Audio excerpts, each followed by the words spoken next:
Hello and welcome to the Americano Show. Today we are going to be talking about anti-white racism, which is a controversial topic, to say the least. And we're lucky to be joined by Jeremy Carl, who is probably, I could say, Jeremy, America's now one of America's leading experts on anti-white racism. He's written a book called Unprotected: How Anti-White Racism is Tearing America Apart. He's also a senior fellow at the Claremont Institute, I should say. Jeremy, let's start with the obvious question. What is anti-white racism in America today, and why is it so prevalent? Sure. So, I think anti-white racism is just racism. There's nothing more complicated to it than that. I only have to append or sort of put anti-white before it because I think we're so used to in America when we talk about racism that we're talking about racism against some minority group. And what I really try to show in that book that is, while I'm not certainly not claiming in the book that there are no other types of racism in America now, or even more importantly, historically, that really anti-white racism is the preeminent kind of form of racism today in terms of its actual practical effects. And what I try to do in the book is through a variety of chapters that look at everything from Hollywood to the medical field to how we teach our history to kind of document both with anecdotes, but also with a lot of data, just how prevalent anti-white racism and discrimination has become in the United States. And where you say a lot of this begins is with the Civil Rights Act of 1964 and the sort of formation of two constitutions. And I think this is something another person who Claremont is associated with, Christopher Caldwell, has written a book about. Explain to us how that operates, why the Civil Rights Act created two constitutions and why that has led to anti-white racism. Yeah. Well, you're correct. So Christopher Caldwell, my Claremont colleague, wrote an influential book where he sort of makes this argument about two constitutions, and I adopted. I would say a difference between Chris's approach and mine is I think he's a little more narrowly focused on the act, and even though Chris has a wonderful ability to write in an intentionally opaque way such that he can say some pretty radical things and then still write for the New York Times. I think if you kind of dig a little bit under what Chris is saying, I think he would probably just as soon see the act repealed or think that it was a mistake. I'm actually a little bit less radical on that point than Chris or guys like Richard Hanania, who have written a little bit similarly in this space. And this may have to do with the fact that I've been engaged in practical politics. I was a senior appointee in the Trump administration. I've advised a number of political candidates. And so I kind of find that when you start talking about, we should repeal the act or it was a mistake, people don't listen to what the rest of what you have to say. If they're skeptical, it's just like, he's some racist or he's some white supremacist. So I take a little bit more of a nuanced view of it. But I think broadly speaking, the issue that you raise and that Christopher raises in his book is that when we have this act come into place, fundamental issues around freedom of association in America that are guaranteed by our original Constitution became compromised. And that compromise of free association is still with us today, even in the private sector, where I think it's sort of most problematic, and that causes a lot of problems. And ultimately, that plus a lot of the follow-ons from it have just led to a point where kind of whites are sort of backed into a corner in America legally and culturally. The big dilemma with freedom of association, though, is a genuine dilemma, is it not? That you have the rights of people to be in fairly public places, even if they are private businesses, like in shops and cafes. Right. And that the Civil Rights Act, a lot of people would think rightly, stopped small businesses from having the right to turn away black people. What would be your answer to that? Right. Well, so I think there's a few different answers, and it's one of the reasons why, by the way, I'm not as critical in a way that I think folks like Richard and Chris, who are making kind of more abstract intellectual arguments that I think get, even though particularly Chris's book is terrific. But I think they can sometimes maybe get a little bit removed from the practical consequences, right? And so I am very conscious in interviews I've given about the book and in the book itself to say, look, this was a response, the act, to real problems that were going on in American society, right? I'm not trying to pretend that America pre the Civil Rights Act was some sort of racial paradise and it was only, this meddlesome act that ruined it. What I would say is we now are as far away 60 years later from the enactment of that act as they were from when the Wright brothers first flew an airplane. And so there's just a lot of water has gone under the bridge since then. We're no longer worrying act or no act. I mean, you could repeal every single element of the Civil Rights Act tomorrow, and you're not going to get a situation in which Black people are not getting served at lunch counters. But the real problem we have right now is that we do have things like formalized anti-white discrimination in employment and in getting into universities. And so let's fundamentally reformulate a lot of our civil rights laws to address the real and actual problems that we have today in 2024, rather than just kind of being fixed in this 1964 mindset that doesn't really describe the America of today. And you start that chapter about civil rights on talking about affirmative action. Sure. And this year, it seems, there's been quite a big push back on affirmative action.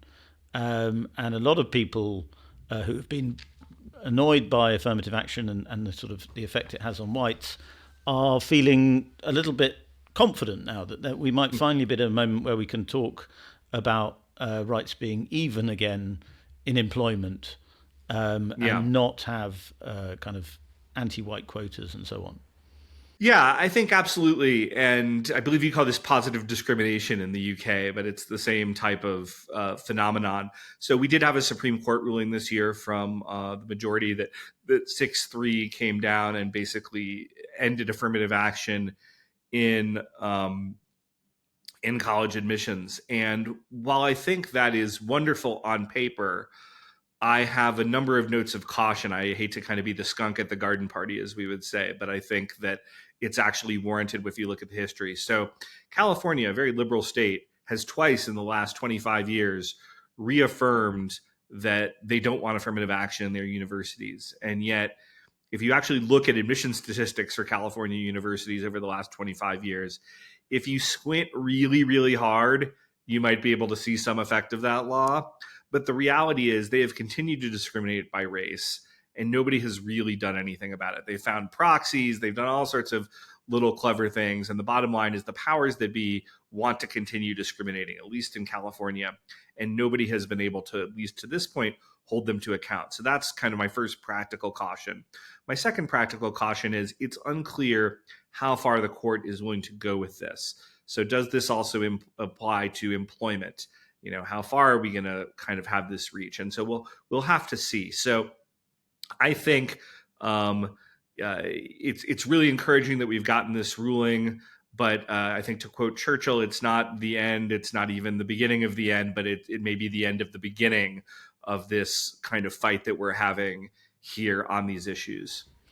And your book, if anyone's interested, I highly recommend they read it. Goes through all the various areas in which white people face discrimination in America today.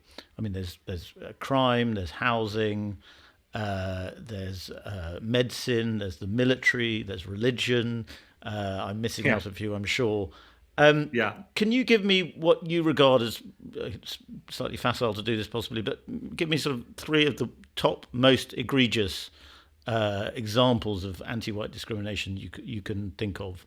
Yeah, well, I mean, you mean individual incidents or like subject areas? I think policies that are in place. Yeah, policies. Well, so I'd say disparate impact would be really high on that. And that's another issue that I'm hoping the court will revisit. So disparate impact is something that, and this is another reason why I don't like to beat up as much on the 1964 Civil Rights Act, because if you look at the actual congressional debate around the 1964 Act when they were having it, it was really clear that they were basically saying nothing like disparate impact policy. It didn't exist yet, but they were talking about the sorts of things that were eventually enshrined by the court just 7 years later as disparate impact policy. Nothing like that would ever be construed as being something that would be happening under this act. And then the court just did it anyway. So, is that the fault of the Civil Rights Act, or is that a fault of a runaway left-wing Supreme Court in the early 1970s? And I'd really argue it's the latter. So disparate impact policy, to kind of oversimplify it, is kind of this notion that if you have a kind of population that would be applying for a job or a promotion or whatever, and it runs through some sort of an employment process, and at the end of that process, you kind of wind up with a thing where there's a substantial variance between your reference population and the population who's getting that job or promotion, it can be seen to be illegally discriminatory and to have a disparate impact on whatever group is affected. And practically speaking, that's normally going to be a minority group. So the problem with that is that it's almost impossible to not do that in many cases. And so, you are allowed to do that in certain narrow technical senses, but you have to jump through all these hoops. And so what you find is that companies don't want to do that. So they end up just discriminating against white people to kind of get more racially equitable outcomes. So they don't have to deal with the lawsuits. And in fact, there's an independent member of the U.S. Commission on Civil Rights who wrote a law review article that said kind of disparate impact policy makes pretty much everything presumptively illegal. And so that's the problem, is you have really runaway policies like that. So I'd say that would be really the top one that would be kind of high on my list to overturn. Mm. The most shocking example of it, it's not a policy, the most shocking example I thought from your book was the American Heart Association saying... it's interesting. You fix it. You got a lot of South Asians in the UK, so maybe that's particularly relevant. Right. Because so the American Heart Association said that, race is a social construct, which is medically rubbish, isn't it? And actually could be very destructive. If imposed, and in fact, even in European health systems where they can be very politically correct, I don't think there is that drift. I think that's more of an American. Right. No, I think our medical system, and I say this, I'm married to a physician. I think our medical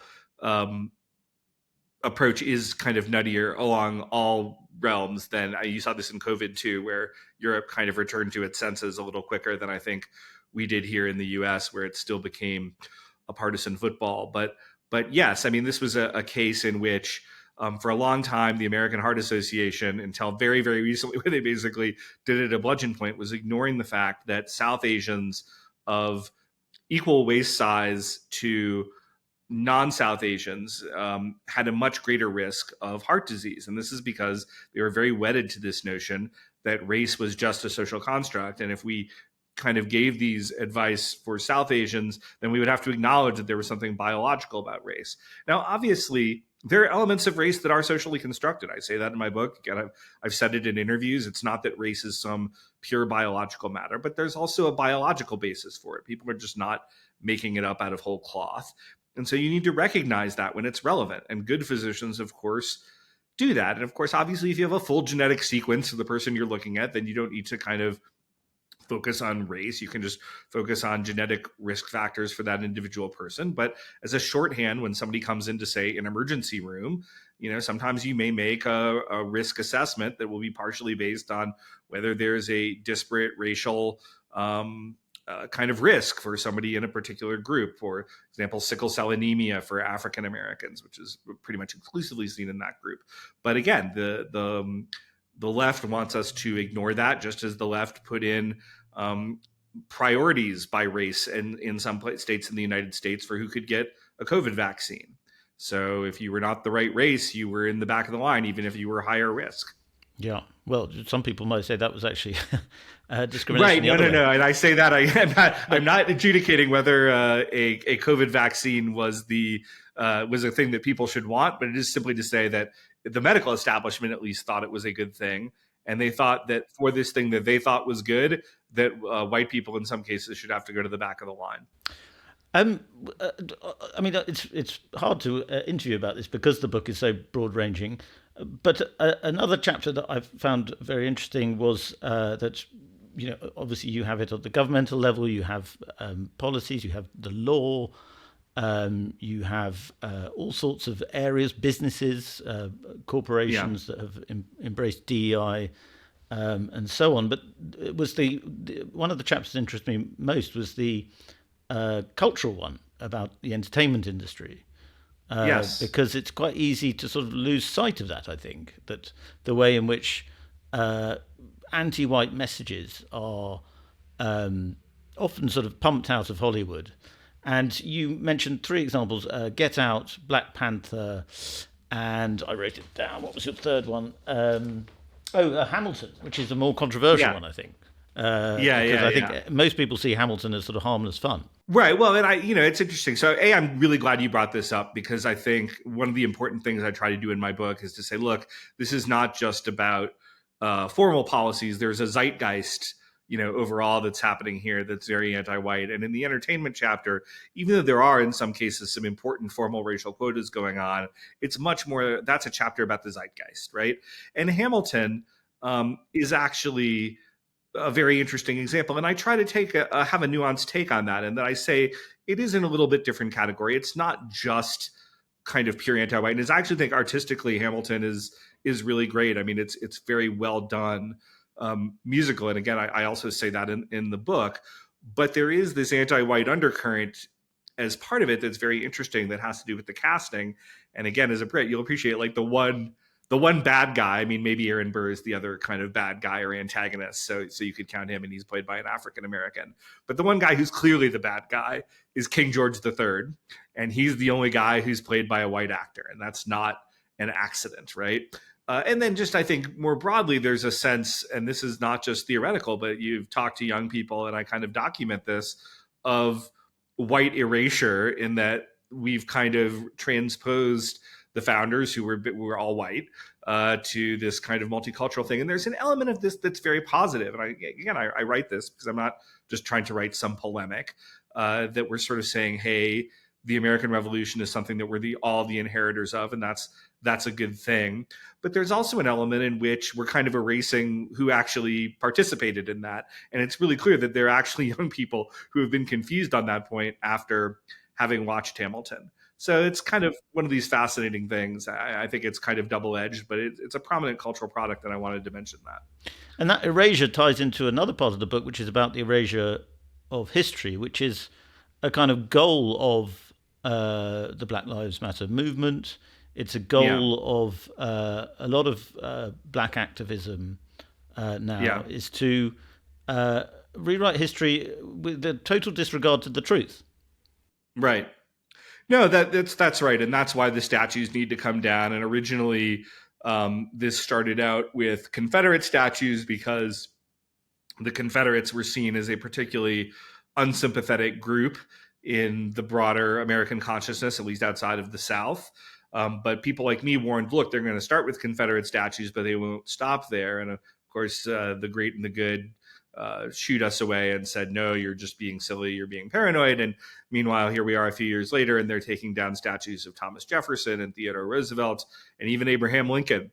And so, it doesn't stop there. It has to be an erasure of history. And again, some of this is not even malicious. It's a natural human tendency when you have uncontrolled immigration in particular, and a rapidly changing demographics. And obviously this is something that is an enormous issue right now in the UK. I was just reading The Telegraph this morning, talking a little bit about some of that as in your own general election, how central immigration has become. But when you get any sort of rapid change of migration, people, not because they're malicious, but because they're human, they want to see themselves and their ancestors as kind of the star of the show, as kind of fitting in really neatly to that historical identity. And so to do that functionally, where maybe your group hasn't been part of that process so much in the past, you kind of have to erase what went on before, or at least you have to say that it's very bad, and that really where the good American history starts, or the good British history starts, is when my folks show up. And then you kind of tell that new story. And of course, that's very toxic socially, and it's also toxic because it's not true. And you would say that one of the reasons why white people are still, obviously you can't generalize because poor white people seem to have it the worst in a lot of developed countries now, but white people still seem to run a lot of things. It's the kind of the anti-white revolution has not been completed yet. You think that that's purely cultural or historical, a sort of historical legacy that is in danger of being dismantled, possibly? That, or is that how you regard it? Yeah, I mean, I don't even think we've started. I mean, I'm trying to write this as a little bit of an early warning bell. I mean, it's not that nobody else has ever talked about this, but we are still very early in this process. Okay, I mean, whites are still a very substantial, still the largest part of the U.S. demographics. Still among adults, we're a well over 60%. Among under 18s, we're actually a minority right now. But this process is going to keep getting worse and more extreme.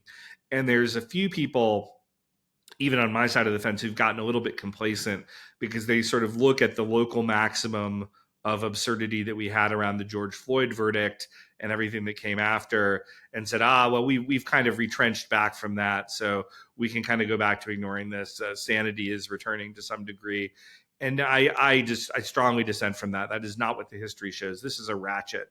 Okay. And this is just, the left has withdrawn a little bit because they got a little too far ahead of themselves, a little too far ahead of what demographics would allow them to do, a little far ahead of just what truth would allow them to do in terms of some of the cases that they chose. But they'll be back. They will be back with more and more radical demands if we don't put a stop to this soon. And the radical demands that have already been advanced to some extent are for reparations. Yes. And you have that interesting quote at the beginning of one of your chapters by Joe Biden saying, I don't see why I should have to pay for what happened 300 years ago. And now Joe Biden is leading this administration that seems at least well disposed towards the idea of reparations.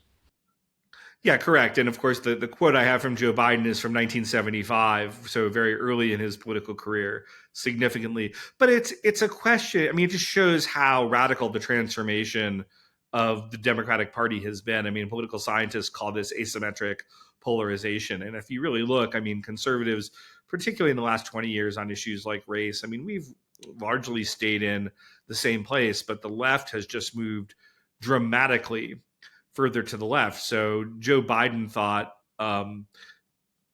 reparations or anything like that was an absurd and dangerous concept 50 years ago, and that would have been a very, very mainstream Democratic position. If anything, Biden was even on the center left of the party.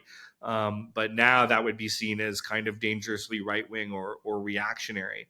And I do kind of argue in the book that ultimately all of this, of what we're seeing, is ultimately what the late sociologist C. Wright Mills called a legitimating ideology.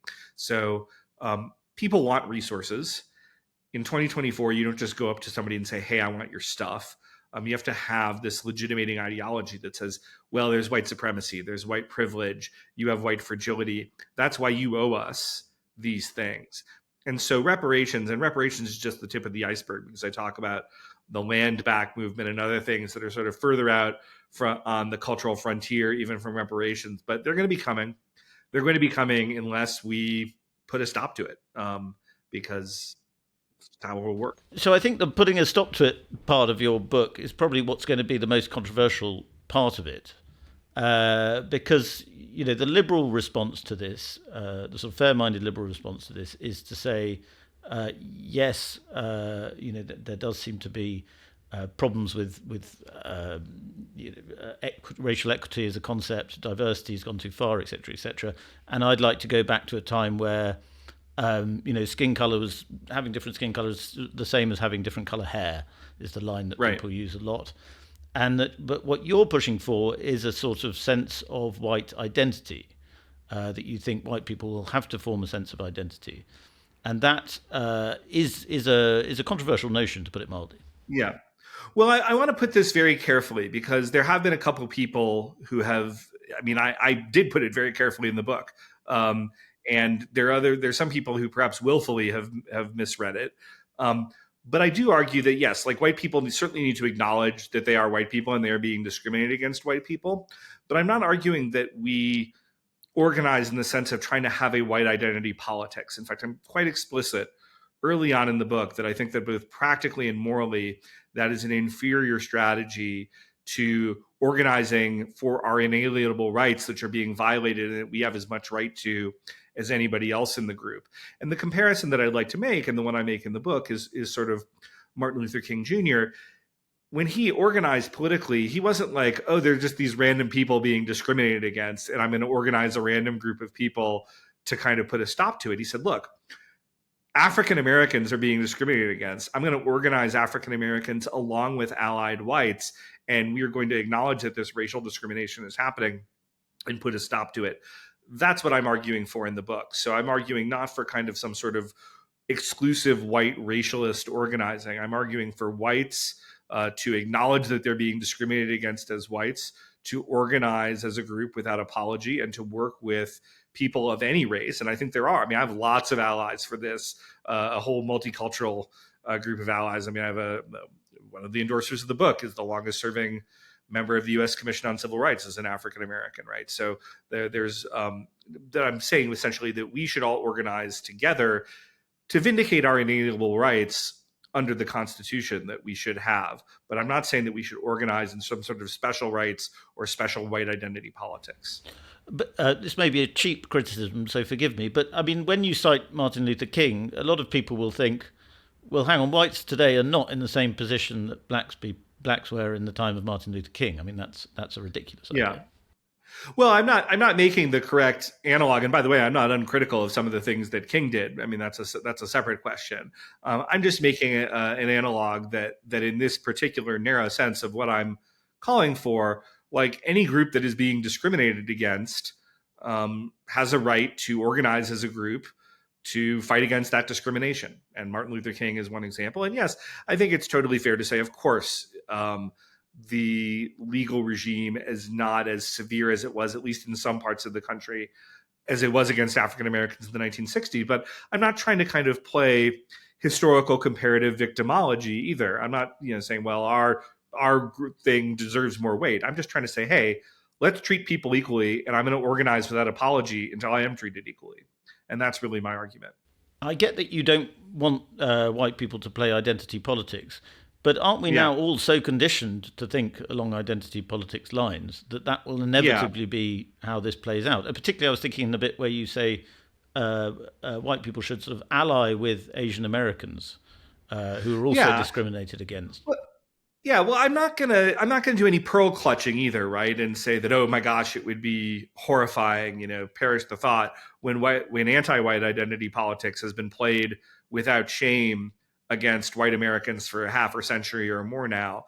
And as I kind of point out in the book, what sort of happened is the left has racially organized quite overtly against whites.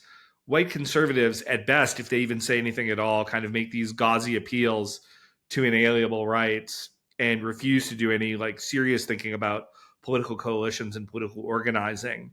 And as a result, they've gotten steamrolled, right?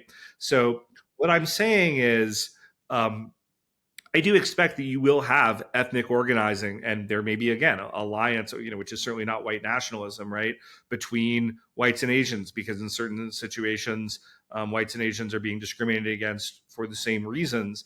But it's a question of what is the purpose of that alliance? If that a purpose of that alliance is to get some special set of rights for whites and Asians, then I would definitely object to it. It's not what I'm calling in my book. But again, the purpose of that alliance that I'm calling for is to get equal rights. And what I'm hoping is, if we're getting punched repeatedly and we finally punch back effectively, and at that point you begin to have, because you've established a credible deterrent, it's almost like the Cold War, right, where you have mutually assured destruction, then moderates on every side can kind of say, hey, you know what? This racial identity politics thing is certainly something we want to avoid. Let's kind of get back to a notion of equal constitutional rights for all of us. And that's a kind of way that we're going forward. But we're not just going to get that by kind of whining and pleading and making these sort of abstract arguments that pretend that what the left is doing is something that they're not, pretend that the left has not been doing what they're doing for the last half century. Yeah, you've beaten me to it with the mutually assured destruction. I was about to read that line out because it's in the early bits of your book. You say the only way we will achieve peace in our current era of racial strife is for people of every race to adopt a policy of mutually assured destruction. Simply put, the left must learn that when they use racist tactics, the blowback will be fierce, immediate, and extremely painful for them. I mean, that sounds a little bit like fighting fire with fire, fighting racism with racism, does it not? No, I think it's fighting the left's racism with saying, yeah, if you organize racially against us, we're going to hold you accountable in some painful ways. It's not to say that when the response to their racism is to go back and say, oh, we're going to go discriminate against blacks and Hispanics and see how you like it. It's a way of saying, no, we're going to organize a group of like whites, Asians, whoever it is, right? Just like, I think it can be a very ethnic group of people who organize around this to say, hey, like, if you do this, we are going to punish you really severely at the ballot box. We're going to call you out on what you're doing. We're going to say this is not acceptable. It's un-American. We're not going to be hard. We're not going to back off from calling you guys out on your racism and your racist behavior. And that's going to be politically painful for you. So again, I mean, these are subtle distinctions, but they're really important distinctions. And I do try to say what I'm saying quite carefully in the book for that reason. Yes. Well, you talk about achieving it at the ballot. If Donald Trump is elected in November, as polls suggest he will be re-elected in November, do you think that will be an expression of kind of white blowback against the system? Well, it's really fascinating to watch Trump because actually, if you believe the recent polls, and I'm always a little bit skeptical about some of the ethnic breakdowns on polls, so we'll have to see. But actually, you have the fascinating sort of thing going on in which Trump, who's sort of seen by the left as this kind of avatar of white revanchism, but if you actually look at the polling, there's probably never been a smaller gap, at least in my lifetime, between white votes and minority votes as you had with Donald Trump. And that Donald Trump really has appealed to a sort of more multiracial, multi-ethnic class of folks who feel like they're not being treated well by the system. And in certain ways, he has spoken, I think, particularly to the white working class and middle class when he's been very blunt on immigration and when he's been very blunt on kind of talking tough on crime and certain other things. But what I think has been very interesting is the reason why his numbers among whites are not higher is that type of tough talk does two things. It horrifies our kind of white leftist elites. And I think those are the same sort of folks who are running Europe. And you're seeing the populist uprising against them. But it's also kind of put together this interesting multi-ethnic alliance of working class Hispanics or even African American men in some proportion who are kind of like, yeah, you know, I don't really like the way the system is behaving either. And by the way, I mean, I think that's great. If we can get to these non-discrimination policies, if we can close the border and we do that on a multi-ethnic basis, I saw a recent poll that said half of Hispanics supporting mass deportation of illegal aliens right now. That's great. I mean, I would much prefer that than kind of having some sort of a low-key racial Cold War about it. So I embrace that element of what Trump is able to do. I just hope that kind of the white elites who really, to me, lack a certain basic self-respect and dignity in the way that they're allowing other white people to be treated kind of get with the program. Mm. There's a lot of anger towards these anti-white white elites in the book. I mean, you regard them as sort of, you don't use the word traitor, but you do regard them as people who are very dangerous and disruptive. I do, and I don't hesitate to call them out. So I'd say two things about white elites, and that I think are important. And I think they actually may be the subject of my next book, because I do think it's really important. One is, in bashing white elites, I don't want to take away agency from minority political leaders who I don't think have acted particularly well either, because it's kind of really easy if you're trying to soft pedal the sort of point I'm making to say, it's just those bad whites. And really, you poor minorities, you're just being misled by these bad whites. No, you know, I treat minority politicians and voters with enough respect and agency that I think they are also accountable for the fact that they have not always behaved well. Having said that, the white elites have been a particularly toxic part of this brew. They do hold control of the commanding heights of our economy and culture. And the fact that they have allowed and even encouraged so much anti-white discrimination is a reason why I think they need to be totally overthrown if they will not kind of change their tune and not just sort of negotiated with in a separate piece. And their views are incredibly radical, right? I kind of cite this very mainstream social science survey that goes out and it kind of looks at racial attitudes by ideology and race. And what you find for every other group and ideology, whether it's moderate African Americans or liberal Asian Americans, is everybody has what's called an in-group preference. So they like their group a little bit more. I don't have a problem with that. That's not surprising. It's just like you like your mother more than some random woman on the street. As long as it doesn't get totally out of control, you would expect something like that. And I think there's nothing when you look by race or by ideology that would particularly concern most people. It's pretty uniform, except for white liberals. And white liberals have a huge outgroup preference. They think other whites are dumber, more criminal, et cetera, et cetera. And this is really pathological. And maybe it's related to the fact that mental illness is also really, really high among this group of white liberals. But it's corrosive. And the people who think in this way, in this sort of self-hating way, should not be anywhere near power, in my view. And so I don't make any apology for going after them. You said you'd spent some time in India. Yes, and you studied the caste system there a bit. How did that inform the way you think about what's going on in America today? Yeah, so 20 years ago, as a newlywed, I was living in India. I moved there. I was doing work in kind of public policy areas in India. It's a fascinating country. And what I saw was it was really the first time that I began to think really seriously about race. And of course, I thought about race before, and you can't avoid it in US politics. But I began to think in a little bit more sophisticated way because I saw that a lot of the Indian politics around caste, as the way it played out in terms of who were victims and who were oppressors and the way people organized, were really identical to the way that the US talked about race. And so I actually began speaking out in Indian forums about caste politics in the context of being also against affirmative action in the US. And that was kind of a very interesting experience to have that dialogue in a different country. The other thing that I kind of did around that time that kind of awakened my consciousness on this to a degree was I read Thomas Sowell, who's a distinguished African-American conservative author. He wrote a book called Affirmative Action Around the World, a comparative study.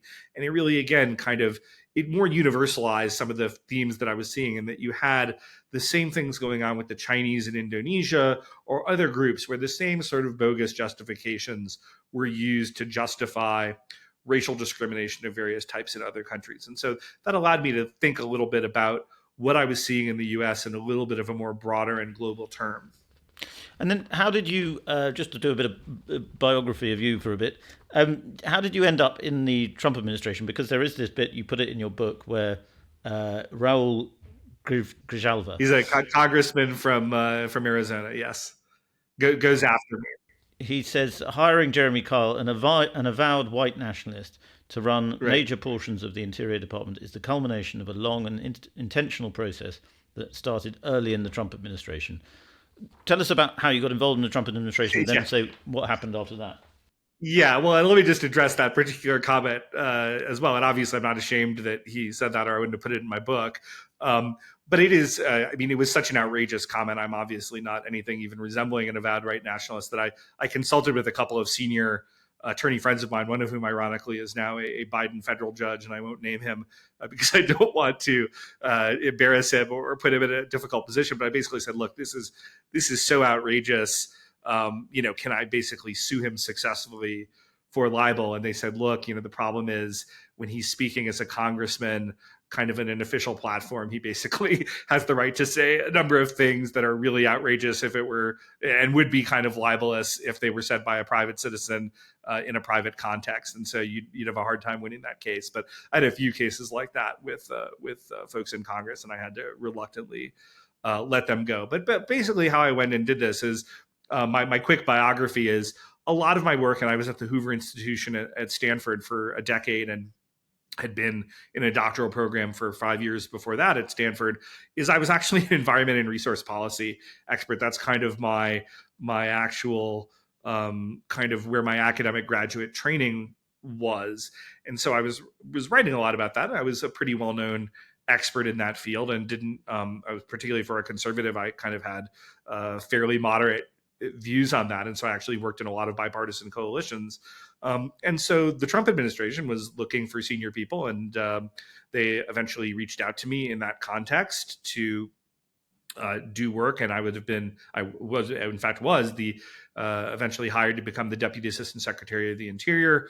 And I was overseeing the National Park Service and the Fish and Wildlife Service, about 10,000 people kind of working under me. So, fairly senior role. I want to stress, none of this had anything to do with race at all. That was the kind of outrage of it. I kind of thought, well, I'll just sit here and I'll concentrate on these technical aspects of environmental policy that I've studied and worked on for years, and it'll be kind of a nice break from some of the kind of more heated stuff that I've written about in other capacities. But of course, I was not afforded that luxury by the left, and I think it was really interesting in their ability to read race into everything, even where race had absolutely nothing to do with anything that I was doing at all. But they kind of, will use that as a cudgel to beat you with if they think they can. Yes, because in fact you were a member of the Sierra Club, which was an environment. Yeah, I mean, not more recently, because they kind of gotten more radical. But back in my early days when I was I've been kind of environmentally minded as a 20-something, but not maybe yet sophisticated about public policy in this area. I was like, yeah, I'll join the Sierra Club.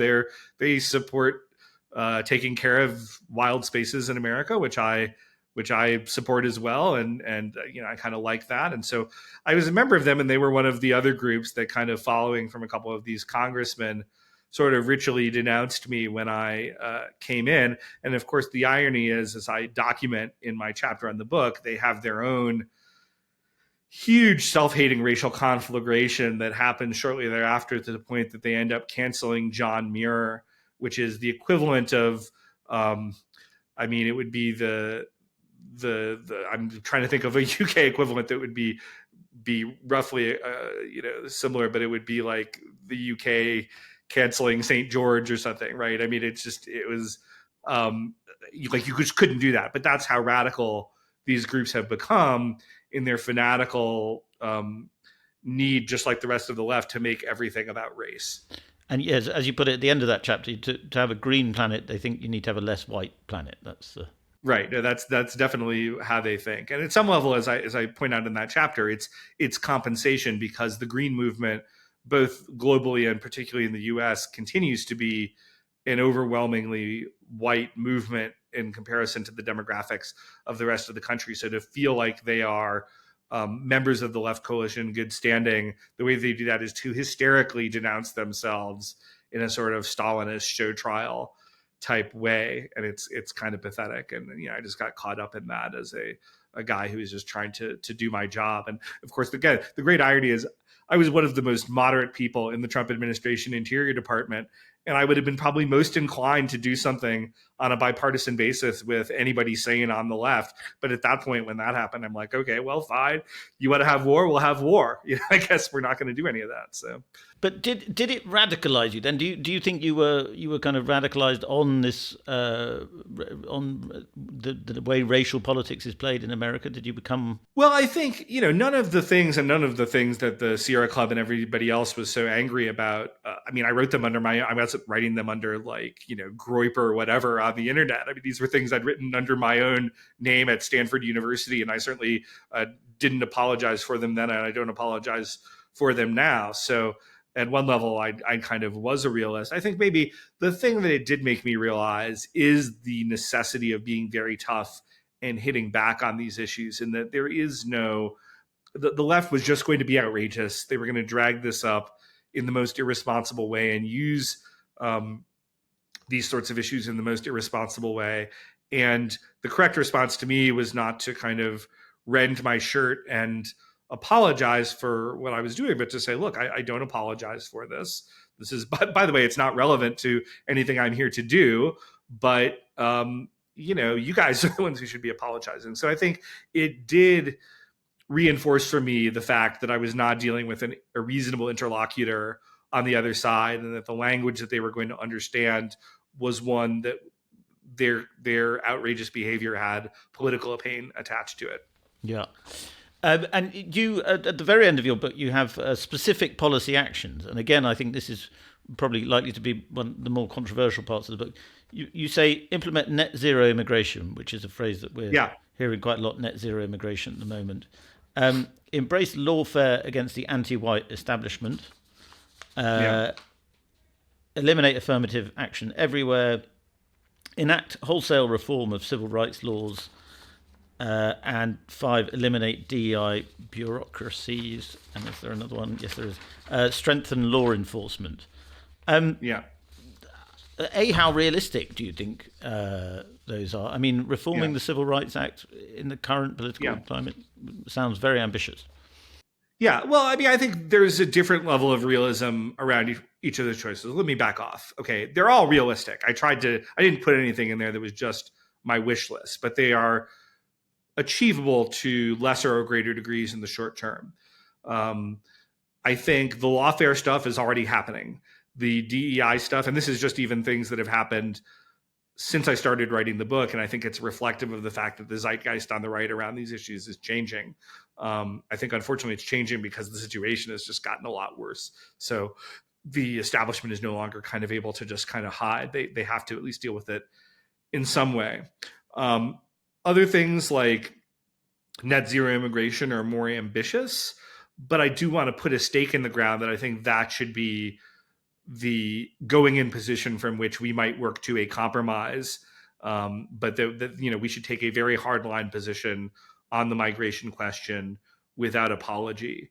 And so at one level, I don't want to fixate as much on those solutions, even though I do put them in and they are serious, because in many ways, the core function of my book is to convince people that we have a problem. Okay. And until we convince people we have a problem, then we can't even start talking about solutions.